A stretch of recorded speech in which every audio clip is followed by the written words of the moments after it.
Hi guys, it's Grey from GreyDynasty.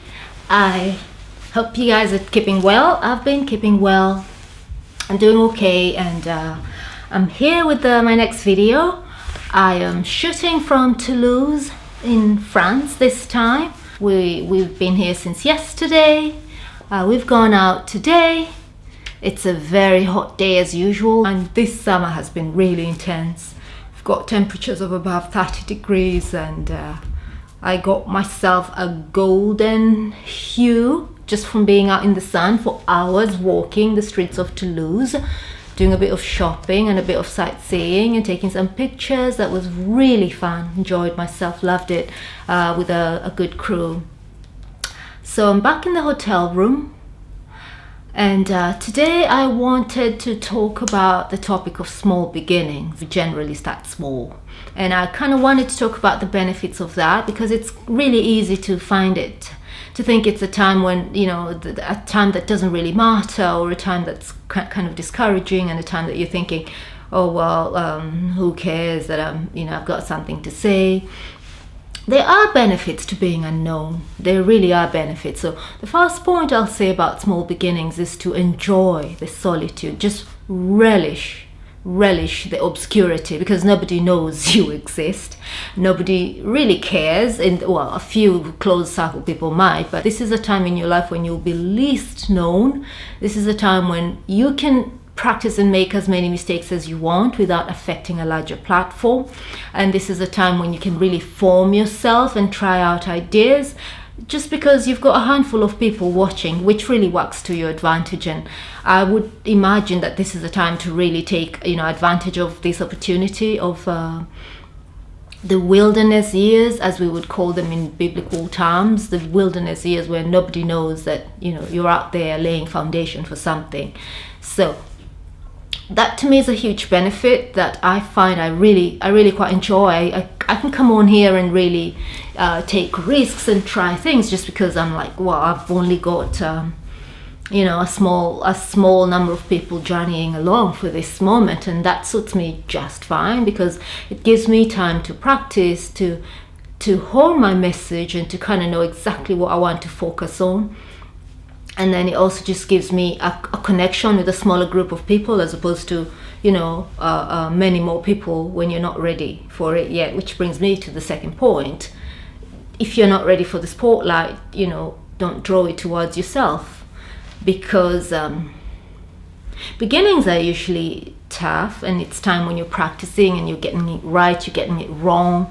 And that's a time when, if you had the spotlight on you, you would probably have a bigger fall than you would if you just had a few people who knew about your existence. So in a sense, it actually works out okay that the spotlight is not on you when you're starting out. The people journeying with you are not that many, because you've got all these scraps and falls, and then you have to pick yourself up, and you've got to dust off, and you've got to try again, and you best do that before days. Whatever you define your spotlight to be, it's okay that it's not there yet. It's fine, because this is a moment when you can practice in the wilderness and just hone your message. A third point is that the obscurity kind of gives you a chance to explore.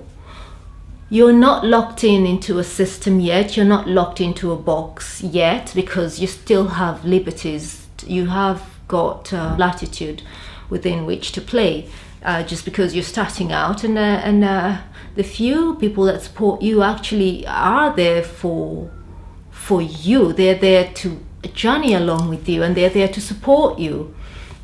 It's when you grow really big that haters come along to tear you down. So it's fine. This is a beautiful moment when it's a time when you build each other up, and you feed off of each other, and you encourage each other, and that is usually positive when you're small. It starts to get quite out of hand the bigger you get. So enjoy the times, whatever it is you're working on, whatever you're building, whether it's a social media, Instagram following, a YouTube channel, starting out at a job and you don't know, much yet about how it works, or you don't know a lot of people, whatever your circumstances, cherish the obscurity, cherish the small beginnings, because that is probably the best time of your life. You get big and blow up and, more money, more problems, the saying goes, or just, it can get out of hand in a sense if you're not fully prepared for it. You best be sure about what you're doing, sure about what you want to talk about, a little bit more focused on the direction you're taking by the time the spotlight gets to you. Whatever it is, whether it's the big promotion that you're thinking, oh my God, I saw one of the promotion, well, then do the work first, work in obscurity.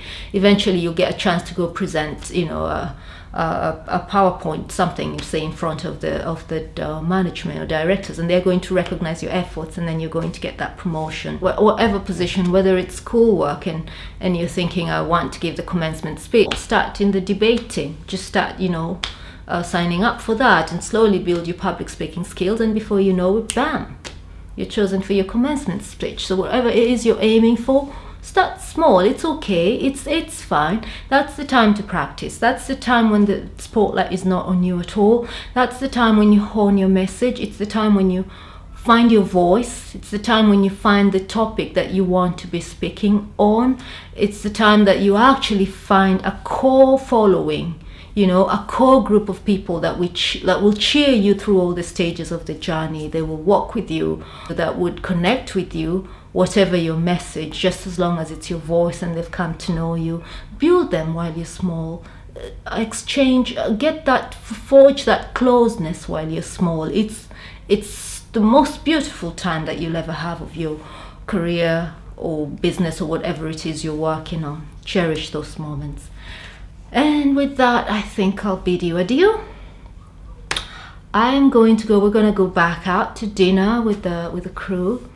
And then tomorrow we'll be going back to Brussels, on to Berlin, and a few more travels. So you'll probably hear from me again. I'm not sure which country, but I'm sure sometime next week. I don't know where we're sleeping next, but I will keep you updated. For now, I just want to thank you for watching, for commenting, and for liking the video. Thank you so much. I appreciate it. I've gotten a few encouraging notes from friends of mine, and it's been really encouraging. So I really appreciate that, and I just want to urge you all to dare to dream. Go out and get whatever it is you've been thinking of getting. Go out and do. Go out and be. Just go out and get it. I'll speak to you again soon, and au revoir, à bientôt.